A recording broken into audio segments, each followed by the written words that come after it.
وأقول قال الله جل جلاله والمصطفى الهادي ولا أتأول. بسم اللہ الرحمن الرحیم. الحمد للہ رب العالمین والصلاة والسلام علی اشرف الانبیاء وسید المرسلین. اما بعد رب اشرح لی صدری ویسر لی امری واحلل عقدۃ من لسانی یفقہوا قولی ربنا زدنا علما. قرآن حکیم کے 9ویں پارے کی تفسیر کا خلاصہ پیش کیا جا رہا ہے، اور یہ پارہ جو ہے سورۃ الاعراف وہ جاری ہے. تو اس میں ہم پچھلی پارے کی آخری آیت میں پڑھ آئے جس میں شعیب علیہ السلام کا تذکرہ تھا اور ان کا قول بیان کیا گیا کہ انہوں نے فرمایا کہ دو جماعتیں جو ہیں حق و باطل کی اب واضح ہو چکی ہیں، اور اب رب تعالیٰ ہی ان کے درمیان میں فیصلہ کرنے والے ہیں. حتیٰ یحکم اللہ بیننا، حتیٰ کہ اللہ رب العزت ہمارے درمیان میں فیصلہ کر دے. وہو خیر الحاکمین، اور اللہ رب العزت بہترین فیصلہ کرنے والے ہیں. لیکن اس فیصلے کی بات کے باوجود ان کی قوم کا یہ قول پیش کیا جا رہا ہے جس سے اس پارے کا آغاز ہوتا ہے. ان کی قوم نے کہا قال الملأ الذین استکبروا، کہ ان کی قوم کے جو متکبر لوگ تھے اور ملأ یعنی جو قوم کے بڑے تھے، جو لیڈر تھے، انہوں نے کہا. تو ان کا قول اللہ رب العزت نے یہاں پر اس سے بات کا آغاز کیا ہے. تو اصل میں شعیب علیہ السلام کی قوم، آپ جیسے جانتے ہیں پچھلے پارے میں ہم یہ بیان کر آئے ہیں کہ شعیب علیہ السلام کی قوم کے اندر یہ ایک بری عادت توحید اور شرک، یعنی توحید کے مقابلے میں شرک کے علاوہ یہ تھی کہ وہ لوگ کم تولتے تھے اور بددیانت قسم کے لوگ تھے، معاشی بیماری کا شکار تھے. تو اصل میں کیونکہ یہ لوگ پیسے کو اکٹھا کرنے والے پیسے والے لوگ تھے، تو اسی حوالے سے اللہ رب العزت نے یہاں پر بات کی قال الملأ، تو ان کے ملأ نے یہ کہا. تو ملأ اصل میں عربی زبان میں اس کو کہتے ہیں کہ جس کا مطلب ہوتا ہے کہ بھرا ہوا، یعنی یہ لوگ کیونکہ پیسے سے بھرے ہوئے تھے، تکبر کے ساتھ بھرے ہوئے تھے، جن کی تجوریاں بھری ہوئی ہوں تو ان کے دماغ جو ہیں وہ ٹھکانے پر نہیں ہوتے ہیں. تو یہ تکبر سے بھرے ہوئے، پیسے سے جو بھرے ہوئے لوگ جو ہیں، تکبر کے نشے والے لوگ، ان لوگوں نے کہا جن کے اندر تکبر بھی تھا، من قومہ، ان کی قوم میں سے، کہ لَنُخْرِجَنَّكَ يَا شُعَيْبُ وَالَّذِينَ آمَنُوا، کہ تم ہمیں اچھائی کی دعوت نہ دو، ہم اس اچھائی کو قبول کرنے والے نہیں ہیں، بلکہ ہم تم کو اور تمہارے ساتھیوں کو، تمام جو اچھے لوگ ہیں ان سب کو یہاں سے نکال دیں گے اگر تم نے اپنی دعوت اور ہمیں نصیحت کرنا نہیں چھوڑی، تو ہم تم کو اس شہر سے نکال دیں گے. تو یہ دھمکی جو ہے انہوں نے اپنے نبی کو شعیب علیہ السلام کو دی اور ان کے ساتھیوں کو. او لتعودن فی ملتنا، اور دوسری کہا انہوں نے یہ کہ یا پھر اگر تم باہر نہیں جاتے ہو تو پھر دوسرا کام یہ کہ تم پھر واپس ہمارے دین کے اوپر واپس پلٹ آؤ، یعنی ہمیں یہ کام، برائی والا کام کرنے دو، ہمیں یہ بے ایمانی والا کام کرنے دو. قال اولو کنا کارہین، بڑی ہی پیاری بات یہاں پر کی گئی ہے. ایمان والوں کی بات کا تذکرہ یہاں پر کیا گیا ہے کہ چاہے یعنی ہم اس کو کراہت ہی کرتے رہے، یعنی ہم تمہارے دین کو جب اچھا ہی نہیں سمجھتے تو اس کے باوجود تم ہمیں اپنے دین کے اوپر واپس آنے کے اوپر کیسے مجبور کر سکتے ہو؟ تم کیسے ہمیں اپنے اس بستی سے اور اس شہر سے نکال سکتے ہو جب ہم اس کو ماننے کے لیے تیار ہی نہیں ہیں؟ زبردستی جو ہے وہ آپ کے جسموں پر تو کی جا سکتی ہے لیکن آپ کے دلوں پر زبردستی نہیں کی جا سکتی. تو تم کس طرح زبردستی ہم کو اس چیز کے اوپر مجبور کر سکتے ہو؟ یعنی یہاں پر یہ ایک ہیومن رائٹ کی بھی انہوں نے بات کی ہے. انہوں نے کہا کہ یہ تو انسان کا رائٹ ہے کہ انسان جو ہے جس کو چاہے، حق کو چاہے تو حق کو تسلیم کرے. تو یہ انسان کا بنیادی حق ہے اور یہ اللہ کا بھی حق ہے کہ حق کو تسلیم کیا جائے. لیکن شہر والوں نے ان کو یہ دھمکی دی اور ان کو نکلنے کے اوپر مجبور کیا. تو اس کے اوپر اس کے جواب میں یہ مومنوں نے کہا علی اللہ توکلنا، کہ ہم اللہ ہی پر توکل کرتے ہیں. اور اس میں ایک نقطے کی بات یہ ہے کہ نارملی یہ جو جملہ آتا ہے توکلت علی اللہ،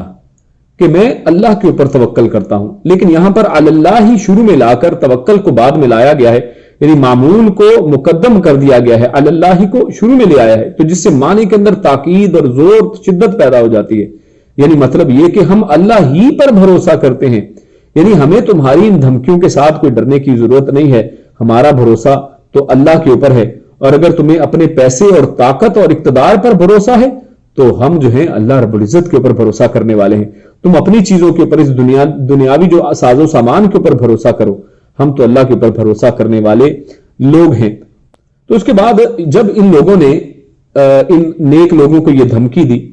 تو اللہ رب العزت نے اس کے جواب میں فرمایا ہے الذین کذبوا شعیبا کأن لم یغنوا فیہا، کہ یہ جو لوگ ان نیک لوگوں کو، شعیب علیہ السلام کو اور ان کے ساتھیوں کو، وہ کہہ رہے تھے کہ آپ کو ہم اس جگہ سے، اس بستی سے نکال دیں گے، تو اللہ رب العزت کہتا ہے کہ ہم تمہیں اس دنیا سے ہی نکال دیں گے.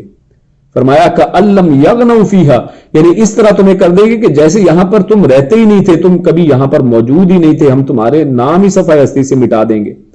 تو آج دیکھیں کہ آج بھی ان شعیب علیہ السلام کا نام اور ان کے چاہنے والوں، ان کے دوستوں اور ساتھیوں کا نام آج بھی قرآن کریم کے اندر تحسین کے ساتھ لیا جا رہا ہے، اور ان لوگوں کے تو نام تک کوئی نہیں جانتا کہ ان لوگوں کے یہ جو ملا تھے، یہ جو بڑے بڑے لوگ، تکبر کرنے والے لوگ، ان کے نام کیا تھے.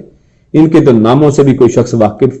نہیں ہے. وہ کہہ رہے تھے کہ ہم تمہیں شہر سے نکال دیں گے، اللہ رب العزت نے ان کو اس دنیا سے ہی نکال دیا ہے.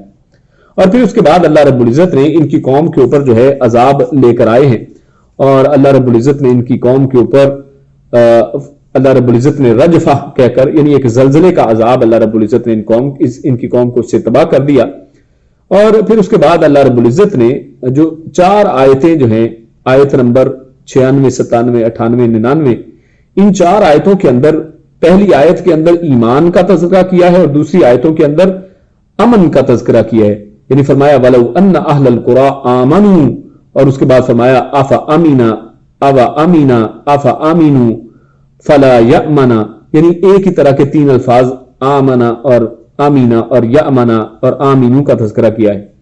تو پہلی آیت کے اندر اللہ رب العزت نے اصل میں ایمان کی بات کی ہے.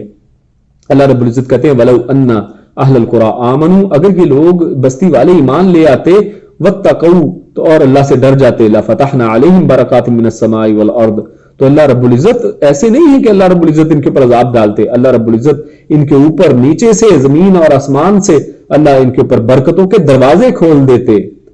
تو اس سے پتہ یہ چلا کہ آج بھی جو شخص رزق کی تنگی کے اندر ہے، آج بھی جو شخص جو ہے وہ تنگیوں کے اندر، مشکل حالات کے اندر ہے، اگر وہ چاہتا ہے کہ اس کے اندر وسعت پیدا ہو جائے، برکات کے دروازے اوپر نیچے سے اس کے اوپر کھول دیے جائیں، تو اس کو اس آیت سے جو ہے نصیحت لینی چاہیے. اس کو چاہیے 2 یہاں پر ڈیمانڈ اللہ نے کی ہیں، ایک یہ کہ وہ ایمان لے آئیں اور دوسرا اللہ سے ڈر جائیں. تو یہ 2 چیزیں اگر انسان کے اندر ہوں تو اللہ رب العزت اس کے اوپر اس کے دروازے کھول دیتا ہے. اور اس کے مقابلے میں اگر انسان جو ہے اللہ رب العزت سے بے پرواہ ہو جائے، اگر بے فکر ہو جائے، دوسرا جو لفظ آمینہ ہے اس کا مطلب ہے بے فکر ہو جانا، یعنی اپنے آپ کو اس طرح سمجھنا کہ میں تو امن میں ہوں، مجھے تو کبھی کوئی تکلیف آ ہی نہیں سکتی ہے، یعنی بے فکر ہو جانا. تو اللہ رب العزت نے بے فکری کے اعتبار سے 3 آیتوں کے اندر اللہ رب العزت نے ارشاد فرمایا ہے افامن اہل القریٰ، کہ کیا یہ لوگ بے پرواہ ہو گئے ہیں، بے فکر ہو گئے ہیں، اپنے آپ کو امن میں سمجھنا شروع ہو گئے ہیں، ان یاتہم باسنا بیاتا وہم نائمون، کہ اللہ رب العزت ان کے اوپر اس وقت عذاب لے آئے کہ جب یہ لوگ سو رہے ہوں. اور سونے کا وقت آپ جانتے ہیں کہ یہ غفلت کی انتہا کا وقت ہے، کہ سونے کے ٹائم جو ہے انسان جو ہے غفلت کے اندر انتہائی انداز میں اس کے اندر ہوتا ہے. تو اللہ رب العزت کہتے ہیں کہ ان کے اوپر اس وقت عذاب آ سکتا ہے کہ جب یہ غافل ہوں، جب ان کو موقع ہی نہ ملے کہ اس کے اوپر توبہ بھی کر سکیں. اور فرمایا آبا آمینہ اہل القریٰ ان یاتیہم باسنا ضحی وہم یلعبون، اور کیا یہ بے فکر ہو گئے ہیں کہ جب یہ صرف کھیل کود میں مگن ہوں. اور آپ دیکھیے، ایک تو نیند ایسی چیز ہے کہ جو غافل کر دینے والی چیز ہے، اور دوسرا یہ کھیل کود ایسی چیز ہوا کرتی ہے کہ انسان اس کے اندر اتنا مدہوش اور مگن ہوتا ہے کہ اس کو احساس ہی نہیں رہتا ہے کہ دوسری طرف سے عذاب آ رہا ہے، اللہ کی پکڑ آنے والی ہے. اور اللہ رب العزت کی پکڑ آ جاتی ہے یکا یک، اس کے لیے وہ ایسی ہے جیسے ایک دم اچانک آ گئی، کیونکہ وہ اتنا کھیل میں مگن تھا کہ وہ غافل تھا. تو لہٰذا ہمیں چاہیے کہ غفلت کی ہر چیز سے باز آ جائیں. یعنی نائمون کی بات کی ہے تو راتوں کو جاگیں، جاگ کر اللہ رب العزت سے دعائیں اور استغفار کریں، اللہ سے توبہ طائب ہوں. اور دوسرا یہ کہ ان کھیل کود کے کھیل تماشوں میں اور دنیا کے اس رنگینیوں سے باہر نکل کر اللہ رب العزت سے مغفرت طلب کریں. اور فرمایا باسنا ضحی، صبح کے وقت. اور اسی لیے نماز ضحیٰ کا تذکرہ حدیث کے اندر آتا ہے کہ جب انسان صبح کرتا ہے تو اس کے 360 جوڑوں کے اوپر، ہر جوڑ کے بدلے میں اس کے اوپر صدقہ ہے، اور اس سب جوڑوں کے بدلے میں یہ ضحیٰ کی 2 رکعتیں اس کے لیے کافی ہو جاتی ہیں. اور فرمایا آفا امین مکر اللہ، کیا یہ اللہ رب العزت کی تدبیر سے بالکل بے خبر اور بے فکر ہو گئے ہیں؟ فلا یأمن مکر اللہ الا القوم الخاسرین، کہ اللہ کی ان جو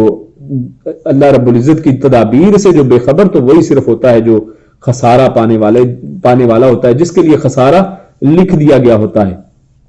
اس کے بعد اللہ رب العزت نے موسیٰ علیہ السلام کا تذکرہ اور فرعون کا تذکرہ کیا ہے، اور ان کا ایک تفصیلی تذکرہ اس سورت کے اندر ہمیں ملتا ہے۔ اور ہمارے سامنے ہم سب جانتے ہیں کہ موسیٰ علیہ السلام ہے اور ہارون علیہ السلام ہے، اور ان کے مد مقابل جو ہے فرعون اور اس کے ملا اور اس کی قوم اور اس کے بڑے بڑے سردار، وہ سب ہیں۔ تو اصل میں آپ سب جانتے ہیں، اگر یہ پوری تاریخ اس کی دیکھیں تو فرعون جو ہے موسیٰ علیہ السلام کی پیدائش سے پہلے ہی سے موسیٰ علیہ السلام سے خوف زدہ تھا، اور اب موسیٰ علیہ السلام نبی بنا کر اس کے سامنے پیش ہو گئے ہیں، اس کے سامنے آ چکے ہیں۔ تو جب موسیٰ علیہ السلام اس کے سامنے حق اور دلائل پیش کرتے ہیں، اپنی عصا کو ڈالتے ہیں، تو اس کے بعد یہ فرعون جو ہے ان کا انکار کرتا ہے، اور یہ اسی خوف کے عالم میں ان کو ایک دفعہ ہی، یعنی وہ چاہتا ہے کہ اب ان سے کسی طریقے سے چھٹکارا حاصل کیا جائے۔ تو ان سے چھٹکارا حاصل کرنے کے لیے فرعون یہ تدبیر کرتا ہے کہ تمام جادوگروں کو ایک دن مدائن کے اندر اکٹھا کر لیا جائے۔ تو لہٰذا یہ اعلان کرتا ہے، تمام جادوگر جو ہیں وہاں پر اکٹھے ہو جاتے ہیں، اور اس کا ذکر اللہ رب العزت نے آیت نمبر 113 اور 114 کے اندر فرمایا ہے۔ اللہ فرماتا ہے وَجَاءَ السَّحَرَةُ فِرْعَوْنَ قَالُوا إِنَّ لَنَا لَأَجْرًا إِن كُنَّا نَحْنُ الْغَالِبِينَ، کہ فرعون کے پاس جب یہ جادوگر پہنچ جاتے ہیں اس وقت معین کے اوپر، تو یہ سب سے پہلی بات جو فرعون کے پاس آ کے کرتے ہیں، وہ کہتے ہیں کہ بھئی ٹھیک ہے، ہم تمہارے کہنے پر آ گئے ہیں، تو کیا ہمارے لیے کوئی اجر بھی ہے؟ یعنی کیا بدلہ ہمیں کیا ملے گا؟ یعنی ایسے لوگ جو دنیا والے لوگ ہوتے ہیں، ان کے مطمع نظر جو ہے ہمیشہ پیسہ ہوتا ہے۔ وہ کہتے ہیں کہ ہمیں ملے گا کیا، اس کا اجر کیا ہوگا، اگر ہم غالب آ گئے تو ہمیں کیا ملے گا؟ تو فرعون کہتا ہے قال نعم، ضرور تمہیں بالکل اجر ملے گا، وَإِنَّكُمْ لَمِنَ الْمُقَرَّبِينَ، اور صرف اجر نہیں ملے گا بلکہ میں تمہیں اپنے دربار کے اندر مقام دے دوں گا، تم میرے مقرب اور میرے قریبی دوست بن جاؤ گے۔ تو اس کے بعد اللہ رب العزت فرماتا ہے کہ یہ جو جادوگر ہیں، یہ جب یہ ایک مقابلے کا مقابلہ شروع ہوتا ہے، تو جادوگر موسیٰ علیہ السلام کو مخاطب کر کے کہتے ہیں قالوا یا موسیٰ اما ان تلقی و اما ان نکون نحن الملقین، کہ موسیٰ کیا آپ ڈالتے ہیں یا ہم ڈالیں، یعنی ہم اپنا جادو پیش کریں یا آپ پیش کرتے ہیں۔ اور اس میں انہوں نے لفظ پہلے موسیٰ علیہ السلام کو پہلے مخاطب کیا، اور ان کو پہلے آپشن دی کہ کیا آپ پہلے اس کو ڈالیں گے یا ہم اس کو ڈالیں۔ تو اس حوالے سے امام جو علامہ قرطبی رحمہ اللہ ہیں، انہوں نے ایک بڑا ہی لطیف نقطہ یہاں پر بیان کیا ہے۔ علامہ قرطبی کہتے ہیں کہ جادوگروں کے اس ادب کی وجہ سے کہ جس میں انہوں نے خود اس کو ڈالنے سے پہلے انہوں نے موسیٰ علیہ السلام کو یہ پیشکش کی اور ان کی عزت اور تعظیم کرتے ان کو کہا کہ آپ پہلے ڈالیں، تو اللہ رب العزت نے اسی تعظیم کی وجہ سے ان جادوگروں کے دل کے اندر ہدایت کا نور جو ہے وہ بھر دیا، اور وہ فوراً جب وہ ہار گئے، جب ان کے سامنے وہ پسپا ہو گئے، تو انہوں نے فوری طور پر ہدایت کو قبول کر لیا۔ تو اس میں یہاں پر اس آیت کے اندر ایک اور بات ہمارے سامنے آتی ہے کہ قال القوا، کہ جب موسیٰ علیہ السلام نے کہا کہ نہیں تم ہی ڈالو، فلما القوا، انہوں نے ڈالا، سحروا، تو سحروا اعین الناس، تو ان کے اس جادو نے لوگوں کی آنکھوں کے اوپر جادو کر دیا۔ اور قرآن کریم کے دوسرے مقامات پر یہ بھی تذکرہ ہے کہ موسیٰ علیہ السلام کو بھی ایسا دکھائی دیا، یعنی ان کے جادو کا اثر جو ہے موسیٰ علیہ السلام پر بھی ہوا، اور وہ یہ اثر یہ تھا کہ موسیٰ علیہ السلام کو بھی یہی لگا کہ یہ رسیاں اور یہ جو بھالے، یہ جو لاٹھیاں انہوں نے پھینکی ہیں وہ اب سانپ بن گئی ہیں۔ تو اس سے یہ ایک چیز پتہ چلتی ہے کہ انبیاء کے اوپر بھی اس طرح سے عارضی طور پر یہ جادو جو ہے یہ ہو سکتا ہے، جیسا کہ صحیح بخاری وغیرہ کی احادیث کے اندر نبی اکرم صلی اللہ علیہ وسلم کے حوالے سے بھی یہ بات واضح ہوتی ہے کہ نبی اکرم صلی اللہ علیہ وسلم پر بھی جادو کیا گیا، اور جس کے توڑ کے لیے اللہ رب العزت نے سورۃ الفلق اور ناس وغیرہ اتاری ہیں کہ جو جادو کا علاج ہیں، اور جبریل امین خود آئے، ان کا مقام بتایا کہ کس جگہ پر اس جادو کو رکھا گیا ہے، اور علی رضی اللہ تعالیٰ عنہ ان کے ساتھ گئے اور اس جادو کو وہاں پر یعنی گرہوں کو ان کو کھول کر ان کے اوپر یہی سورت کی ایک آیت کو دم کر کے ان کے اوپر دم کیا گیا اور جادو کو ختم کیا گیا۔ تو یہ ان لوگوں کا اس کے اندر بھی رد ہے کہ جو لوگ کہتے ہیں کہ جیسے یہ معتزلہ وغیرہ جو ہیں ان کا یہ خیال ہے، وہ اپنی عقل کے گھوڑے دوڑاتے ہیں اور احادیث کا انکار کرتے ہیں، قرآن کریم کی ان آیات کا میننگ کا انکار کر دیتے ہیں اور وہ کہتے ہیں کہ انبیاء کے اوپر جادو جو ہے وہ کیسے ہو سکتا ہے، تو اپنی عقل کو دوڑاتے ہیں، جبکہ ہمارے سامنے نص صریح جو ہے صحیح احادیث کی روشنی میں اور قرآن کریم کی روشنی میں ہمارے سامنے ہے۔ اس کے علاوہ اس کے بعد اللہ رب العزت فرماتا ہے وَأَوْحَيْنَا إِلَى مُوسَىٰ أَنْ أَلْقِ عَصَاكَ، اور ہم نے وحی کی موسیٰ علیہ السلام کی طرف کہ آپ اپنا عصا ڈالیے۔ تو یہاں پر بھی ایک بڑا اہم نقطہ ہمارے سامنے آتا ہے کہ انبیاء جو ہیں وہ ہر کام اللہ رب العزت کے حکم سے، اللہ کے مشورے سے اور اللہ رب العزت کی اجازت سے کرتے ہیں، کہ یہاں پر دیکھیے یہ ایک چھوٹا سا عمل ہے، اب ظاہری طور پر یہی ہے کہ جب انہوں نے کیا تو اگلی باری موسیٰ علیہ السلام کی بنتی ہے، لیکن یہ موسیٰ علیہ السلام نے اپنی لاٹھی بھی اپنے مرضی سے نہیں ڈالی ہے، بلکہ اللہ رب العزت نے موسیٰ علیہ السلام کو یہ وحی کی ہے کہ اب آپ اپنی لاٹھی کو ڈال دیجئے، اور اس کے ذریعے پھر اللہ رب العزت نے اس لاٹھی کو سانپ بنا دیا اور موسیٰ علیہ السلام نے اپنی لاٹھی ڈالی۔ تو اس سے ایک اور نقطہ بھی ہمارے سامنے مفسرین نے لکھا ہے، وہ یہ ہے کہ اصل جو چیز ہے وہ اللہ رب العزت کی مدد و نصرت ہے، اور اس کے لیے بڑی بڑی توپیں اور گنے اور کلاشن کوف نہیں چاہیے، بلکہ اللہ رب العزت نے ایک لاٹھی کے ذریعے کفار کا مقابلہ کس طرح سے کروایا ہے۔ اور اس حوالے سے ہمیں یہ بھی پتہ چلتا ہے کہ جیسے جنگ بدر کے حالات ہمارے سامنے ہیں کہ اگر ایمان موجود ہو تو انسان کے لیے ایک لاٹھی بھی جو ہے وہ بھی کافی ہے، اور اگر صحابہ بدر کے پورے حالات انسان دیکھے تو بدر کے اندر مسلمانوں کی تعداد کتنی ہے؟ 313 کے قریب یا 317 کچھ، اور کفار 1000 کے قریب ہیں۔ مسلمانوں کے پاس کتنے گھوڑے ہیں؟ صرف 2 گھوڑے ہیں، اور ان کے مقابلے میں کفار کے پاس 100 جو ہیں وہ گھوڑے ہیں، اور مسلمانوں کے پاس 70 اونٹ ہیں، کفار کے پاس 700 اونٹ ہیں، اور مسلمانوں کے پاس روایت میں لکھا ہے کہ صرف جو ہے 6 تلواریں، یعنی 6 زرہیں اور صرف 8 تلواریں ہیں۔ 313 لوگوں کے پاس صرف 8 تلواریں، آپ اندازہ لگا لیجئے کہ باقی لوگوں کے پاس صرف لاٹیاں ہیں، کھجور کے پتے ہیں اور کھجور کی ٹہنیاں ہیں جن کے ساتھ یہ جنگ لڑی گئی ہے۔ تو جنگیں جو ہیں وہ ایمان کے ساتھ لڑی جاتی ہیں، وہ اللہ رب العزت کی مدد و نصرت سے لڑی جاتی ہیں، اور ان کے لیے یہ جو ساز و سامان ہے ان کے اوپر بھروسہ نہیں ہوتا ہے۔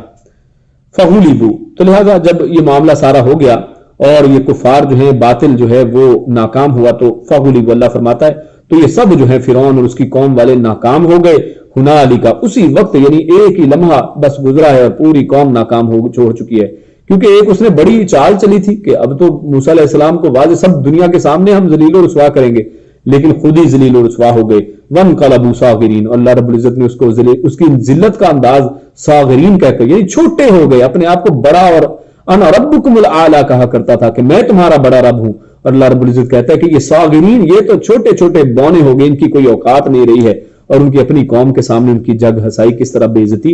ہو گئی۔ اور دوسری طرف ہمارے سامنے یہ بات بھی آتی ہے کہ جادوگر جو ہیں وہ بھی اصل میں مغلوب ہوئے ہیں۔ اب یہ غور کیجئے کہ یہاں پر مغلوب اصل میں تو جادوگر ہوئے ہیں، لیکن یہ اللہ کی توفیق ہے۔ اللہ رب العزت کسی کو اسی کے ذریعے سے ہدایت دے دیتا ہے، اور کسی کو اسی کے ذریعے سے اس کی حماقت کے اندر، اسی کے کفر کے اندر اور بڑھا دیتا ہے۔ تو یہاں پر جو یہ جادوگر ہیں یہ تو ایمان قبول کر لیتے ہیں مغلوب ہونے کے بعد، اور فرعون جو ہے وہ اپنی سرکشی میں اور بڑھ جاتا ہے۔ قال فرعون آمنتم به قبل ان آذن لكم، آمنتم به قبل ان آذن لكم، کہ کیا تم میری اجازت اور مجھ سے پوچھے بغیر ہی، جناب تم تو میرے بندے تھے، مجھ سے پوچھے بغیر تم نے کس طرح ایمان قبول کر لیا ہے۔ اور دوسرا اس نے اپنی جگ ہسائی ختم کرنے کے لیے اور یہ پالیٹکس استعمال کی اس نے، اور کہتا ہے ان ھذا لمکر مکرتموہ فی المدینہ لتخرجوا منہا، اور وہ کہتا ہے کہ اصل میں تم سب ملے ہوئے تھے، اور یہ تمہاری ایک چال تھی، موسیٰ علیہ السلام کے تم شاگرد ہو،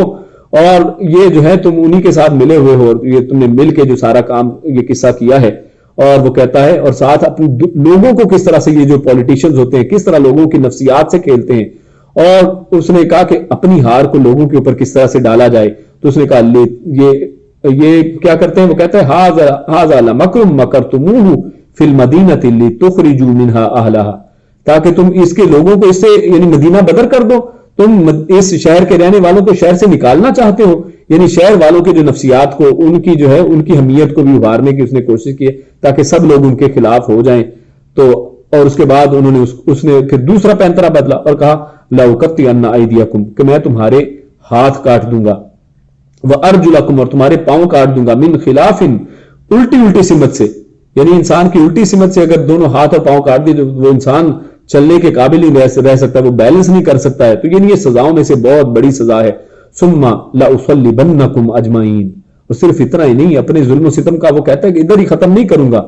بلکہ تم سب کو میں صلیبے چڑھا دوں گا۔ تو اتنی شدید سزا سننے کے باوجود اب یہ جو جادوگر مسلمان ہوئے ہیں ان کے ایمان کا لیول چیک کریں، میں تو حیران ہوتا ہوں کہ اللہ رب العزت نے ایک لمحے کے اندر، یہ ابھی مسلمان ہوئے، ابھی تازہ تازہ مسلمان ہیں، ابھی انہوں نے ایمان کا اتنا لمبا چوڑا مزہ نہیں چکھا ہے، ابھی نبی کے ساتھ زیادہ وقت نہیں گزارا ہے، لیکن وہ کیا کہتے ہیں؟ قالوا انا الی ربنا منقلبون، وہ کہتے ہیں کہ ہم اپنے رب کی طرف جو ہے واپس لوٹنے والے ہیں، یعنی ہمیں تمہاری کوئی پرواہ نہیں ہے۔ اور وہ کہتے ہیں وما تنقم منا الا ان آمنا بآیات ربنا لما جاءتنا ربنا فرغ علینا صبرا وتوفنا مسلمین، اور وہ کہتے ہیں کہ اے اللہ رب العزت یہ اتنی بڑی آزمائش ہے، شاید ہم اس کے اندر پورے نہ اتر سکیں، تو اے رب العزت تو ہمیں یہ نہیں کہتے کہ صبر ہمیں عطا کر، ہمیں صبر دے دے، وہ کہتا ہے اللہ، وہ کہتے ہیں اے اللہ رب العزت صبر کو ہمارے اوپر انڈیل دے، افرغ علینا، صبر جو ہے پورے کا پورا ہمارے سروں کے اوپر انڈیل دے، وتوفنا مسلمین، اور انہوں نے اب جان کی بخشش نہیں مانگی ہے اللہ رب العزت سے، اے اللہ ہماری جان کو ان سے بچا لے، اس فرعون کے چنگل سے ہمیں بچا لے، یہ نہیں کہا ہے، بلکہ کہا کہ ہمیں وفات دے دے، توفنا مسلمین، لیکن اسلام کی حالت میں ہمیں مارنا۔ تو اس سے یہ پتا چلتا ہے کہ یہی لوگ جو تھے جب کفر کی حالت میں تھے تو دیکھیے ان کی مطمع نظر کیا تھا، ان کی نظروں میں پیسہ اور تقرب جو تھا اور لالچ اقتدار جو تھی وہ تھی کہ مقرب بن جائیں گے، پیسہ مل جائے گا، لیکن ایمان جیسے ہی آیا ہے تو دیکھیے دنیا سے نفرت ہی ہو گئی ہے، اب اس دنیا کے اندر رہنے کا دل ہی نہیں کر رہا ہے۔ تو میرے بھائیوں اس کے اندر ہم سب کے لیے بہت بڑی نصیحت ہے کہ ایمان ہو تو اس جیسا ہو کہ انسان جو ہے اس دنیا سے پھر متنفر ہو جائے اور پھر اس دنیا کے اندر صرف اتنا ہی اس کے ساتھ اس کی محبت اور اٹیچمنٹ رہے کہ جو اس کی ضرورت کے تحت ہے، اور اس سے زیادہ دنیا کی لالچ جو ہے اس کے انسان سے نکل جاتی ہے۔ اب اس کے بعد اللہ رب العزت نے ارشاد فرمایا ہے کہ یہ فرعون کی قوم جو ہے اس کے باوجود راستے پر نہیں آتی ہے اور طرح طرح کی اذیتیں اور مسلمانوں کو طرح طرح کی اذیتیں دیتی ہے اور اس بنی اسرائیل کو چھوڑنے پر تیار نہیں ہے، تو اللہ رب العزت نے پھر ان کے اوپر طرح طرح کی جو آزمائشیں اور عذاب ان کے اوپر مسلط کیے ہیں۔ اللہ فرماتا ہے فارسلنا علیہم الطوفان، اللہ نے ان کے اوپر طوفان کا عذاب ڈالا، والجرادہ اور ٹڈیوں کا، والقمل اور جوئیں، والضفادع اور مینڈک، والدم اور خون، آیات مفصلات فاستکبروا، تو اور اللہ رب العزت نے یہ آیات بڑی تفصیل کے ساتھ بتائی ہیں، وَكَانُوا قَوْمًا مُجْرِمِينَ، اور یہ لوگ مجرم قوم تھے اور جرم والوں کے ساتھ اللہ رب العزت اسی طرح ان کو طرح طرح کی آزمائشوں، بیماریوں کے اندر اور آزمائشوں کے اندر مبتلا کر دیتا ہے۔ لیکن اس کے بدلے میں آخر کار ہوتا کیا ہے؟ ان شارٹ کٹ اگر ہم بات کریں تو اللہ رب العزت آخر کار جو ہے ان کمزور لوگوں کو ہی جو ہے وہ کامیابی عطا فرماتے ہیں، اور اللہ رب العزت فرماتا ہے وَأَوْرَثْنَا الْقَوْمَ الَّذِينَ كَانُوا يُسْتَضْعَفُونَ مَشَارِقَ الْأَرْضِ وَمَغَارِبِهَا، کہ اللہ رب العزت نے پھر وارث بنا دیا اس قوم کو کہ جو اصل میں دنیا کے اندر اس کے مشرق و مغرب میں ان سے زیادہ کمزور قوم ہی نہیں تھی، اللہ رب العزت نے انہی کو اس ساری چیزوں کا وارث بنا دیا۔ اب یہ سارا جو بچا کھچا جو ہے، کیونکہ اب یہ فرعون اور اس کی قوم غرق ہو چکے ہیں، تو اب سب کے وارث صرف یہی لوگ ہیں۔ وَتَمَّتْ كَلِمَةُ رَبِّكَ الْحُسْنَى، اور اللہ رب العزت اس طرح سے اپنے جو ہے اپنے وعدوں کو پورا کرتا ہے۔ اس کے بعد یہ بنی اسرائیل کو موسیٰ علیہ السلام جب آزاد کر کے بحیر احمر سے آزاد کر کے یہ جب دوسری طرف پہنچتے ہیں، اس پانی کو کراس کر لیتے ہیں، تو وہاں پر آگے چلتے ہیں تو یہ بنی اسرائیل کچھ لوگوں کو دیکھتے ہیں جن کو جو بت پرستی کے اندر ملوث تھے، تو یہ وہاں پر موسیٰ علیہ السلام سے پھر مطالبہ کرتے ہیں کہ اے موسیٰ علیہ السلام آپ بھی ہمارے قالوا یا موسیٰ اجعل لنا الہا کما لہم آلہہ، کہ جس طرح ان کے پاس یہ بت ہیں ہمیں بھی آپ اس طرح اپنا الہ ہمارا جو ہے ظاہری طور پر ہمارے سامنے بنا کے دکھا دیں، دیکھیں گے تو ذرا تسلی ہوگی، اطمینان ہوگا۔ یعنی یہ بت پرستوں کا یہ ہوتا ہے کہ یہ اللہ جو نظر نہیں آتا ہے اس کے اوپر ان کو ایمان نہیں ہے، عالم الغیب کے اوپر ایمان نہیں ہے کہ ہمیں بالغیب، یعنی تقوی والوں کی جو سورۃ البقرہ کے شروع میں اللہ نے بتایا کہ مومن وہ ہیں جو غیب پر ایمان لاتے ہیں، یہ اللہ رب العزت کو بن دیکھے مانتے نہیں ہیں، یہ کہتے ہیں کہ ہمارے سامنے بنا کے دکھا دیجئے۔ تو موسیٰ علیہ السلام کیا کہتے ہیں؟ قال انکم قوم تجہلون، کہ اے قوم تم کتنی جاہل قوم ہو کہ تم اتنا کچھ پتا ہونے کے باوجود تمہاری آنکھوں کے سامنے فرعون کو کیسی کیسی اللہ نے سزائیں دی ہیں، سب حق تمہارے سامنے واضح ہو گیا، اس کے باوجود تم کیسی جہالت کی باتیں کرتے ہو۔ اور اسے یہ بھی پتا چلا کہ جو شرک ہے اس سے بڑی جہالت کوئی نہیں ہے، کیونکہ انہوں نے شرک کا مطالبہ کیا اور پھر موسیٰ علیہ السلام نے ان کے جواب میں ان کو جاہل کہا ہے۔ تو اسے پتا چلتا ہے کہ شرک سے بڑی جہالت جو ہے وہ اور کوئی نہیں ہے۔ اس کے بعد موسیٰ علیہ السلام جو ہیں ان کو لے کر آگے چلتے ہیں اور کوہ طور کے پاس جب پہنچتے ہیں تو موسیٰ علیہ السلام اپنی قوم کو نیچے بٹھا کر اب کوہ طور پر چلے جاتے ہیں کچھ دنوں کے لیے، اور ان کے پیچھے جو ہے ان کی قوم ایک بچڑے کو اپنا معبود، یعنی ان کے دل سے وہ چیز نکلی نہیں ہے کہ ہمارے سامنے معبود ہم کو بتوں کی شکل میں بنا دیں، تو انہوں نے ایک بت بنا لیا، اور اس کی وجہ سے اللہ رب العزت کا غضب من ربہم وذلۃ فی الحیات الدنیا، تو اس بت پرستی اور اس شرک کی وجہ سے اللہ رب العزت کا غضب جو ہے اس اور ذلت اس دنیا کے اندر ہی ان کے اوپر پھر آ گئی۔ اس سے پتہ یہ چلتا ہے کہ مشرک جو لوگ ہیں اللہ رب العزت صرف آخرت میں نہیں بلکہ اس دنیا کے اندر بھی ان کی دنیاوی زندگی کے اندر ان کے اوپر ذلت مسلط کر دیتا ہے۔ اور اس کا واضح ثبوت ہمارے سامنے یہ ہے کہ یہ لوگ جو ہیں جو اللہ کو چھوڑ کر غیر اللہ کو اپنا معبود بناتے ہیں، کبھی اس درگاہ پر کبھی اس درگاہ پر ذلیل و خوار ہوئے پھرتے ہیں، ایک اللہ کی عبادت چھوڑ کر در در کی ٹھوکریں یہ کھاتے ہیں اور کس طرح سے ذلیل و رسوا ہوتے ہیں۔ تو یہ ہمارے سامنے اس چیز کی واضح دلیل ہے کہ اللہ رب العزت جو فرماتا ہے کہ شرک کرنے والوں کو اللہ رب العزت اس دنیا کے اندر ہی کس طرح سے رسوا کر دیتا ہے۔ پھر اس کے بعد اللہ رب العزت نے جو ان لوگوں کا ذکر کیا جنہیں اصحاب سبت کہتے ہیں، ہفتہ والے لوگ، اور یہ اصل میں ایک دریا کے کنارے، ایلا دریا کے کنارے رہنے والی ایک بستی تھی، یعنی دریا پاس ہے، مچھلیوں کا شکار کرتے ہیں، بڑی بہترین فراوانی ہے خوراک کی۔ اللہ رب العزت ان کا امتحان لینے کے لیے کہ اتنی جب اللہ نے ان کو حلال طیب چیزیں دی ہیں اب تھوڑا سا امتحان بھی لیتے ہیں۔ اللہ کہتا ہے کہ سبت والے دن، ہفتے کے دن تم مچھلی کا شکار نہیں کرو گے، لیکن اتنی نعمتوں کو چھوڑ کے صرف ایک ہفتے کا دن جو ہے یہ برداشت نہیں کر پاتے ہیں اور اس کے لیے وہ ہیلے بہانے کرتے ہیں۔ تو دو قومیں اس میں سامنے آتی ہیں، کچھ وہ لوگ کہ جو سراسر اس حکم کو مانتے نہیں ہیں، اور کچھ وہ لوگ ہیں کہ جو حکم کو جو ہے ایک ہیلے کے ذریعے کرتے ہیں۔ وہ یہ کرتے ہیں کہ سبت والے دن جس دن مچھلی کا شکار جائز نہیں ہے، انہوں نے گڑھے وغیرہ سمندر دریا کے قریب کھود لیے کہ پانی جب اونچا ہوگا دریا کا پانی اور اس کے اندر سبت والے دن اس کے اندر مچھلیاں آ جائیں گی اور اگلے دن ہم پکڑ لیں گے۔ تو ایک بہانہ اور ہیلا انہوں نے کیا، اور اللہ رب العزت نے پھر اس کے اوپر ان لوگوں کو پکڑا ہے اور فرمایا کونوا قردۃ خاسئین، کہ ہو جو تم ذلیل بندر۔ اور بعض مفسرین نے پھر یہ بھی اس کے اندر اس حوالے سے آتا ہے بعض جگہوں پر کہ ان کو سور اور بندر بنا دیا گیا، اور بعض مفسرین نے کہا ہے کہ سور ان لوگوں کو بنایا گیا کہ جو بالکل اس کو ماننے والے نہیں تھے اس حکم کو، اور بندر ان کو کہ جن لوگوں نے ہیلا کیا تھا۔ اور بعض کہتے ہیں کہ ان کے جو بزرگ اور بڑے تھے ان کو تو سور بنا دیا گیا ان کے زیادہ یعنی ہٹ دھرمی کی وجہ سے، اور ان کے جو جنگ اور بچے اور جوان لوگ تھے ان لوگوں کو بندر بنا دیا گیا۔ لیکن ان میں سے ایک چیز اور ذہن نشین رہے کہ یہ بندر جو آج موجود ہے یہ وہ لوگ وہ نہیں ہیں، بلکہ اللہ رب العزت جب بھی کسی قوم پر عذاب ڈالتا ہے تو ان کی موت جب آ گئی تو بس آ گئی، وہ لوگ سب پھر اس کے بعد کچھ عرصے کے بعد ختم ہو گئے، جیسا کہ ہمارے سامنے روایات کے اندر آتا ہے۔ اور اس کے بعد اللہ رب العزت ارشاد فرماتا ہے کہ وَلَقَدْ زَرَعْنَا لِجَهَنَّمَ كَثِيرًا مِنَ الْجِنِّ وَالْإِنسِ، کہ اللہ رب العزت نے کچھ لوگ انسانوں اور جنوں میں سے تو ایسے ہیں کہ جن کو جہنم کے لیے ہی پیدا کیا ہے، یعنی ان کے اعمال ہی اس طرح کے ہوتے ہیں کہ ایسے لگتا ہے کہ جہنم کے علاوہ ان کو کوئی اور بدلہ دیا ہی نہیں جا سکتا ہے۔ اور اللہ رب العزت نے اس کی وجہ یہ بیان کی ہے لَهُمْ قُلُوبٌ لَا يَفْقَهُونَ بِهَا،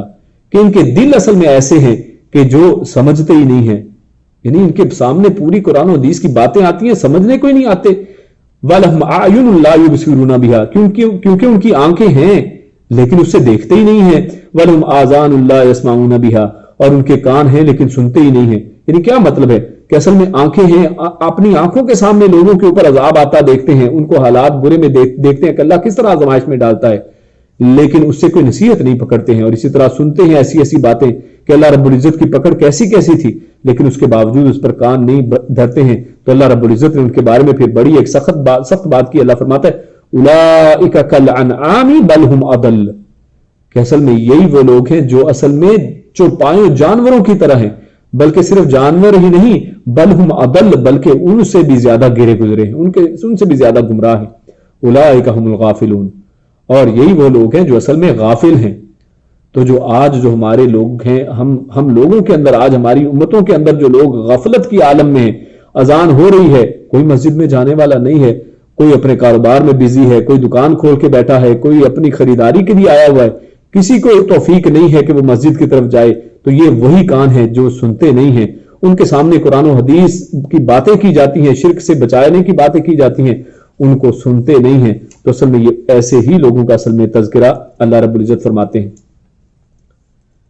تو اس کے بعد اللہ رب العزت ارشاد فرماتا ہے کہ جب بھی جاہل جو ہیں وہ آپ کے ساتھ بات کریں تو ان سے اعراض کیا جائے، ان کے ساتھ پھر جو ہے ان کے ساتھ لمبی چوڑی بحثیں وغیرہ نہیں کرنی چاہیے،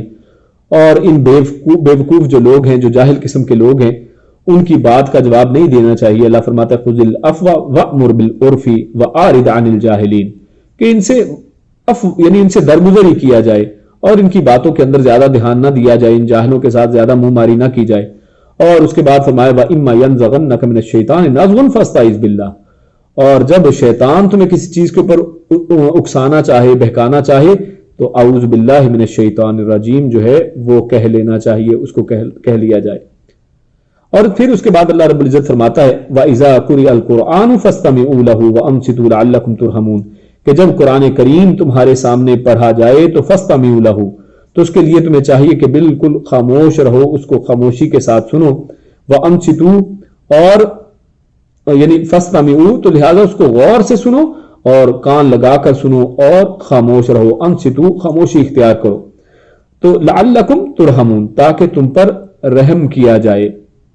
تو یہاں پر بعض لوگ اس ایک غلط فہمی یہاں پر پیش کرتے ہیں، اور وہ جب قرأت کی جاتی ہے نماز کے اندر تو سورۃ الفاتحہ کو پڑھنے سے روکتے ہیں کہ جناب امام قرأت کر رہا ہے تو تم خاموش رہو، غور سے سنو، جیسا کہ اس آیت میں حکم ہے۔ تو اصل میں اس آیت کے اندر جو حکم ہے وہ اس طرح سے ہے کہ جب اللہ رب العزت کا کلام پڑھا جائے تو اس کو غور سے سنا جائے، اس کے اندر کان لگایا جائے اور اس کو اگنور نہ کیا جائے، اور خاموشی کے ساتھ اس کو سنا جائے، اس کا یہ ادب کا تقاضا ہے۔ اور جو لوگ خود یہ بات کرتے ہیں کہ جناب سورۃ الفاتحہ یعنی کہ فاتحہ کو نہ پڑھا جائے، امام صرف پڑھے اور آپ غور سے سنیں، لیکن ہوتا کیا ہے، یعنی صورتحال بالکل مختلف ہے کہ جب فجر کی نماز ہوتی ہے، ادھر نماز شروع ہو چکی ہے اور یہ لوگ اپنے لوگوں کو حکم دیتے ہیں کہ تم جا کے پہلے سنتیں ادا کر لو، ادھر آگے فرض نماز چل رہی ہے، پیچھے سنتیں چل رہی ہیں، تو اس وقت کیا قرآن نہیں پڑھا جا رہا ہے؟ کیا اللہ کا کلام نہیں پڑھا جا رہا ہے؟ اس وقت پھر سننے کا حکم کہاں گیا؟ تو اصل میں اس وقت وہ اصل میں صحیح معنی لیتے ہیں کہ اصل معنی اصل میں یہی ہے کہ اللہ رب العزت کے قرآن کے اوپر کان دھرنے کا مطلب یہ ہے کہ اس کی باتوں کو غور سے سنا جائے، جبکہ یہ جو اس وقت سنتیں پڑھی جاتی ہیں اس کے بارے میں اللہ کے نبی نے خود منع کیا ہے کہ جب نماز کے لیے اقامت کر دی جائے، جب نماز کھڑی ہو جائے تو اس کے علاوہ پھر فرض نماز کے علاوہ کوئی اور نماز نہیں ہے۔ اور سورۃ الفاتحہ اس کے حوالے سے تو خود اللہ کے نبی صلی اللہ علیہ وسلم نے جب فجر کی نماز میں قرأت کی اور پیچھے ان کے اوپر قرأت بھاری ہوئی، پیچھے لوگ پڑھ رہے تھے، تو اللہ کے نبی صلی اللہ علیہ وسلم نے کہا کہ تم میرے پیچھے پڑھتے ہو؟ انہوں نے کہا ہاں ہم آپ کے پیچھے پیچھے پڑھتے ہیں۔ اللہ کے نبی نے کہا کہ تم لا تقرؤ، تم پیچھے نہ پڑھا کرو، تم قرأت نہ کیا کرو الا بفاتحۃ الکتاب، سوائے سورۃ الفاتحہ کے، یعنی فاتحہ کو ضرور پڑھا کرو۔ کیوں؟ لا صلاۃ لمن لم یقرأ بہا، کیونکہ جس نے سورۃ الفاتحہ کو نماز میں نہیں پڑھا ہے اس کی نماز نہیں ہے۔ تو اس کے بعد آگے سورۃ الانفال شروع ہوتی ہے، اور انفال جو ہے یہ اس سورت کا نام انفال غنیمت کے وجہ سے رکھا گیا ہے، کیونکہ انفال غنیمتوں کو کہا جاتا ہے، مال غنیمت جو جنگ کے بدلے میں، یعنی جنگ کا جو سامان جب کسی کو شکست ہوتی ہے اور دشمن کا سامان جو رہتا ہے تو یہ سامان اکٹھا کر لیا جاتا ہے۔ تو اس کے بارے میں اللہ رب العزت فرماتے ہیں کہ یہ کس کے لیے ہے؟ اللہ اور اس کے رسول کے لیے انفال ہے۔ اور اس کے بعد اللہ رب العزت اس سورت کے شروع میں ہی آیت نمبر 2 میں اللہ رب العزت فرماتے ہیں انما المؤمنون الذين اذا ذكر الله وجلت قلوبهم واذا تليت عليهم آياته زادتهم ایمانا وعلى ربهم يتوکلون۔ اللہ رب العزت نے یہاں پر یہ آیت نمبر 2 اور 3 اس سے اگلی آیت کے اندر اللہ رب العزت نے ایمان کی حقیقت بتائی ہے کہ مومن لوگ کیسے ہوتے ہیں۔ اللہ فرماتا ہے کہ مومن تو وہ لوگ ہیں کہ جب ان کے سامنے اللہ کی آیات، جب اللہ کا ذکر کیا جاتا ہے، وجلت قلوبہم، جب وہ اللہ کا ذکر کرتے ہیں تو ان کے دل ڈر جاتے ہیں، ان کے دل ہل جاتے ہیں، وہ اللہ سے ڈرتے ہیں، رونا شروع کر دیتے ہیں۔ وَإِذَا تُلِيَتْ عَلَيْهِمْ آيَاتُهُ، اور جب ان کے اوپر اللہ کی آیات پڑھی جاتی ہیں، یعنی اب وہ خود ذکر نہیں کر رہے ہیں، کوئی آیت پڑھ رہا ہے، ان کے کان میں وہ آیت پڑھ گئی تو کہ اللہ فرماتا ہے زادتہم ایمانا، تو ان کا ایمان بڑھ جاتا ہے۔ اس سے یہ پتا چلتا ہے ایک تو یہ کہ دوسرا جب قرآن مجید سنا رہا ہو تو اس کو سنیں، تاکہ اس کا ایمان بڑھے، اور دوسرا یہ کہ جب وہ کوئی شخص سناتا ہے تو وہ دوسروں کے ایمان کے بڑھنے کا باعث بھی بنتا ہے. تو لہٰذا قرآن کو اس انداز سے سنانا چاہیے کہ ایمان کی باتیں ان کے کانوں میں پڑے اور اس کے معنی مفہوم ان کو سمجھ آئے. وَعَلَىٰ رَبِّهِمْ يَتَوَكَّلُونَ. تیسری صفت ان کی یہ کہ یہ اللہ کے اوپر بھروسہ کرتے ہیں، اور یہاں پر بھی وہی بات کی گئی ہے، عَلَىٰ رَبِّهِمْ کو مقدم کیا گیا ہے کہ اپنے رب ہی پر یہ بھروسہ کرتے ہیں، اس کے علاوہ کسی پہ بھروسہ نہیں کرتے ہیں. الَّذِينَ يُقِيمُونَ الصَّلَاةَ. اور مزید بتایا اب یہ پہلی جو 3 چیزیں تھیں، اللہ کا ذکر، ایمان میں اضافہ اور اللہ کا توکل، یہ ایمان کے ساتھ دل کے معاملے ہیں. اور اب آگے عمل کی بات بھی کی جا رہی ہے. الَّذِينَ يُقِيمُونَ الصَّلَاةَ وَمِمَّا رَزَقْنَاهُمْ يُنْفِقُونَ. اور یہ لوگ وہ بھی ہیں کہ جو نماز ادا کرتے ہیں، نماز کو قائم کرتے ہیں، اور جو رزق اللہ نے ان کو عطا کیا ہے اس میں سے خرچ کرتے ہیں. اولئک هم المؤمنون حقا. اللہ فرماتا ہے یہی اصل میں حقیقی مومن ہے. یعنی باقی لوگوں نے تو اپنا صرف نام مومن رکھ رکھا ہے، وہ تو حقیقی مومن نہیں ہے، اصل مومن نہیں ہے. اصل مومن دیکھنا ہو تو اس کے اندر سے یہ خصوصیات اس کے اندر پہچان لی جائیں. لہم درجات عند ربہم. اور ایسے مومنوں کے لیے اللہ رب العزت کے پاس درجے ہیں ان کے ایمان کے مطابق. جتنا ایمان زیادہ اتنا بلند درجے کے اوپر انسان ہوگا. عند ربہم ومغفرۃ. اور اللہ کی طرف سے مغفرت بھی ہے. ورزق کریم. اور رزق ہے بہت ہی بہترین رزق اللہ رب العزت کے پاس ہے. تو یہ صورت اصل میں کیونکہ انفال کے ساتھ اس کا تذکرہ ہے، اس صورت میں اللہ رب العزت نے جنگ بدر کے حوالے سے بڑی تفصیلی جو ہے گفتگو کی ہے، اور اسی لیے انفال ہی کے تعلق سے اللہ رب العزت نے اس صورت کا آغاز کر کے اور یہاں پر مومنوں کے دلوں کو جو اور ان کے اصل ایمان کو ابھارا ہے، اور اللہ رب العزت کے اوپر توکل کرنے اور نماز قائم کرنے ان سب چیزوں کا حکم دیا ہے، تاکہ ایمان جو ہے وہی وہ چیز ہے کہ جس کے ذریعے سے انسان جو ہے لڑتا ہے کفر کے خلاف. اور پھر اس کے بعد اللہ رب العزت نے آگے آیت نمبر 12 میں ارشاد فرمایا سَأُلْقِي فِي قُلُوبِ الَّذِينَ كَفَرُوا الرُّعْبَ فَاضْرِبُوا فَوْقَ الْأَعْنَاقِ وَاضْرِبُوا مِنْهُمْ كُلَّ بَنَانٍ. بڑی بہترین یہاں پر بات کی گئی ہے. اللہ رب العزت نے کہا کہ یہ مسلمانوں کو صرف یہ نہیں ہے کہ صرف دعائیں مانگتے رہے کہ یا اللہ کفار کو تباہ کر دے، یا اللہ کفار کو ذلیل و رسوا کر دے. صرف دعاؤں سے کام بننے والا نہیں ہے. اللہ فرماتا ہے کہ یقیناً اللہ رب العزت جو ہے جب کوئی لوگ جہاد کے لیے نکلتے ہیں، جب مجاہدین جو ہے جہاد کرتے ہیں، تو اللہ رب العزت ان کا رعب کفار کے دلوں کے اندر ڈال دیتا ہے. یہ اللہ نے کام کر دیا. اللہ رب العزت اپنا کام کرتا ہے کہ ان کا رعب ان کے دلوں میں ڈال دیتا ہے. لیکن صرف اتنا نہیں ہے، اللہ کہتا ہے تم بھی اپنا ہاتھ ہلاؤ. اللہ کہتا ہے کہ فَاضْرِبُوا فَوْقَ الْأَعْنَاقِ، کہ ان کی گردنوں کے اوپر مارو، یعنی ان کو کاٹو. پھر وہاں پر تلوار بھی چلانی ہے، صرف دعائیں نہیں کرنی ہے کہ انسان صرف تسبیح پکڑ کے بیٹھ جائے اور اسی سے صرف دعائیں مانگے کہ کفار ہلاک ہو جائیں. تو اس سے ہمیں جہاد کی اہمیت اور قتال کی اہمیت جو ہے اس کا پتہ چلتا ہے. اور اس کے بعد اللہ رب العزت نے فرمایا کہ وَاعْلَمُوا أَنَّمَا أَمْوَالُكُمْ وَأَوْلَادُكُمْ فِتْنَةٌ. اللہ فرماتا ہے کہ بے شک تمہارے مالوں اور تمہاری اولاد میں فتنہ ہے. اور یہ بھی جہاد کے اندر ایک رغبت دلانے کے لیے کہا گیا کہ یہ فتنہ ہے، یہ تمہارے سامنے آ کر کھڑے ہو جائیں گے کہ جناب میرے بچے ہیں، چھوٹے چھوٹے بچے ہیں، میرا مال کا کیا بنے گا. اور قتال اور جہاد سے انسان بچتا ہے تو اللہ رب العزت نے اس کی طرف رغبت دلائی ہے. اور اسی طرح اللہ رب العزت نے فرمایا فَلَمْ تَقْتُلُوهُمْ وَلَكِنَّ اللَّهَ قَتَلَهُمْ. اور یہاں پر اللہ رب العزت نے مجاہدین کی، جہاد میں شریک ہونے والوں کی، ان کی فضیلت اصل میں بیان کی ہے. اللہ کہتا ہے کہ یہ جو تم قتل کر رہے ہو اصل میں تم نہیں قتل کر رہے، یہ تو میں قتل کر رہا ہوں. تو اللہ رب العزت نے ان کے قتال کی نسبت اپنی طرف کی ہے. تو اللہ رب العزت نے صحابہ کرام کو، مجاہدین کو یہ بہت بڑی فضیلت عطا کی ہے. اور ایک اور بات ضمن یہاں پہ آ گئی کہ بدری صحابہ کرام کو جو فضیلت حاصل ہے، اللہ کے پیارے رسول صلی اللہ علیہ وسلم کی احادیث کے اندر یہ بات واضح ہوتی ہے کہ کائنات کے اندر جو سب سے بہترین لوگ ہیں وہ انبیاء کے لوگ ہیں، اور انبیاء کے بعد جو سب سے بہترین لوگوں کی جماعت ہے وہ یہ بدری لوگوں کی جماعت ہے جنہوں نے جنگ بدر کے اندر حصہ لیا ہے. اور دوسرا یہ کہ وہ فرشتے بھی دنیا کے اندر سب سے بہترین فرشتوں کی جماعت وہ جماعت ہے کہ جن فرشتوں نے بدر کی جنگ کے اندر حصہ لیا تھا. پھر اس کے بعد اللہ رب العزت فرماتے ہیں وَمَا كَانَ اللَّهُ لِيُعَذِّبَهُمْ وَأَنْتَ فِيهِمْ. تو اللہ رب العزت نے نبی اکرم صلی اللہ علیہ وسلم کی رحمت ہونے اور جو ہے رحمت للعالمین ہونے کے حوالے سے بڑی بات کی ہے کہ اللہ کے نبی صلی اللہ علیہ وسلم کی شان تو یہ ہے کہ جب تک آپ ان لوگوں کے درمیان میں اللہ رب العزت ان کے اوپر عذاب نہیں ڈالے گا. یعنی اللہ رب العزت مکمل طور پر جیسے دوسری قوموں میں ان کے انبیاء کے سامنے ان کی قوموں کو ہلاک کر دیا گیا، تباہ کر دیا گیا، عذاب کا شکار کر کے صفحہ ہستی سے مٹا دیا گیا، اللہ کے نبی کو اللہ رب العزت فرماتے ہیں کہ آپ کو یہ مقام و مرتبہ عطا کیا گیا ہے کہ جب تک آپ ان کے اندر ہیں تو یہ صرف رحمت، جو رحمت للعالمین آپ جو ہیں، یہ رحمت صرف مسلمانوں کے لیے نہیں بلکہ کفار کے لیے بھی رحمت بن گئی ہے کہ ان کے اوپر بھی عذاب اس وقت تک نہیں ہے کہ جب تک آپ ان کے اندر موجود ہیں۔ اور اللہ دوسری بات یہ فرماتا ہے وَمَا كَانَ اللَّهُ مُعَذِّبَهُمْ وَهُمْ يَسْتَغْفِرُونَ،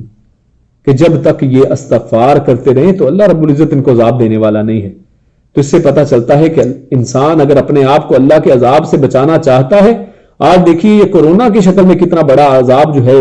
پوری امت مسلمہ بلکہ پوری بنی نوع انسان کے اوپر، بنی آدم کے اوپر ایک عذاب آ چکا ہے۔ تو اس عذاب سے بچنے کا ایک ہی طریقہ ہے جو اللہ نے یہاں پر بیان فرما دیا ہے، وَمَا كَانَ اللَّهُ مُعَذِّبَهُمْ، کہ اللہ عذاب نہیں دیتا ہے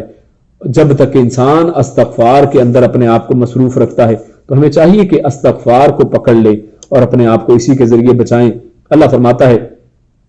قُلْ لِلَّذِينَ كَفَرُوا إِن يَنْتَهُوا يُغْفَرْ لَهُمْ مَا قَدْ سَلَفَ وَإِن يَعُودُوا فَقَدْ مَضَتْ سُنَّةُ الْأَوَّلِينَ، کہ اگر تم ابھی بھی اگر باز آ جاؤ تو اللہ رب العزت جو ہے تمہیں معاف کر سکتے ہیں۔ اللہ رب العزت ایک اور آخری چانس پھر دے رہے ہیں۔ اللہ کی رحمت کا اندازہ لگائیے کہ اللہ رب العزت یہاں پر بھی ایک اور چانس ان کفار کو دے رہے ہیں۔ اللہ رب العزت فرماتے ہیں کہ اگر تم آج بھی توبہ کر لو، اگر آج بھی تم باز آ جاؤ، اگر آج بھی تم اپنی سازشوں سے پیچھے ہٹ جاؤ تو اللہ رب العزت تمہیں معاف کر سکتے ہیں۔ ما قد سلف وَإِن يَعُودُوا، تو اگر اور اللہ رب العزت پچھلے سارے گناہ بھی تمہارے معاف کر دے گا۔ ما قد سلف، جو بھی تم نے پہلے کیا، جو بھی نبی اکرم صلی اللہ علیہ وسلم کے خلاف تم نے سازشیں کی، جو بھی تم قتال کے اندر شامل ہو، اللہ معاف فرما دے گا۔ اور اس کی مثالیں ہمارے سامنے ہیں۔ خالد بن ولید جو جنگ احد کے اندر ہمارے مسلمانوں کا بہت بڑا نقصان کرنے والے کیا، جنہوں نے بعد میں جب مسلمان ہوتے ہیں، اللہ رب العزت فرماتا ہے ما قد سلف، اگر تم نے توبہ کر لی تو سب کچھ تمہارا جو ہے معاف کر دیا جائے گا۔ اور یقیناً یہ لوگ جو ہیں اللہ کی طرف سے معاف کر دیے گئے ہیں۔ وَإِن يَعُودُوا، لیکن اگر تم نے پھر وہی حرکتیں کی، فَقَدْ مَضَتْ سُنَّةُ الْأَوَّلِينَ، تو پھر تم دیکھ لو اس سے پہلے بھی جتنے بھی لوگ جو تھے جو انبیاء کے خلاف کھڑے ہوئے تو ان کے ساتھ اللہ نے کیا کیا ہے، تمہارے ساتھ بھی پھر وہی کیا جائے گا۔ تو اور اس کے بعد آخری جو پیغام اس پارے کے اندر اللہ رب العزت دیتے ہیں وہ یہ وَقَاتِلُوهُمْ حَتَّى لَا تَكُونَ فِتْنَةٌ وَيَكُونَ الدِّينُ كُلُّهُ لِلَّهِ، اور وہ پیغام یہ ہے کہ تم اس وقت تک قتال کرتے رہو۔ یہ پیغام مسلمانوں کے لیے ہے کہ جہاد کو نہیں چھوڑنا ہے، جب تک تم جہاد کو جاری رکھو، جب تک کہ یہ فتنہ جو ہے یہ پوری دنیا میں سے ختم نہ ہو جائے۔ اور یہ فتنہ شرک کا فتنہ ہے، کفر کا فتنہ ہے، اور اس کو ختم کرنے کا ایک ہی طریقہ ہے کہ جہاد کو جو ہے وہ اس سنت کو پکڑا جائے۔ وَيَكُونَ الدِّينُ كُلُّهُ لِلَّهِ، اور پورے جو دین جو ہے وہ سارے کا سارا اللہ رب العزت کا غالب ہو کر رہ جائے۔ فَإِن انتهوا، اور اگر فَإِن انتهوا فَإِنَّ اللَّهَ بِمَا يَعْمَلُونَ بَصِيرٌ، اور اگر وہ باز آ جائیں تو پھر یہ ہے کہ تمہیں پھر ان کے ساتھ لڑنا نہیں ہے، یعنی اگر وہ ایمان لے آتے ہیں کفار جن کے ساتھ تم جہاد کرتے ہو تو پھر اللہ رب العزت کہتے ہیں کہ اللہ رب العزت جاننے والے، اللہ رب العزت دیکھنے والے ہیں، اور تم پھر ان کو چھوڑ دو۔ اسی پر اپنی بات کو ختم کرتے ہیں۔ اللہ رب العزت ہمیں نیک عمل اور اچھی سمجھ کی توفیق عطا فرمائے۔ السلام علیکم ورحمۃ اللہ وبرکاتہ۔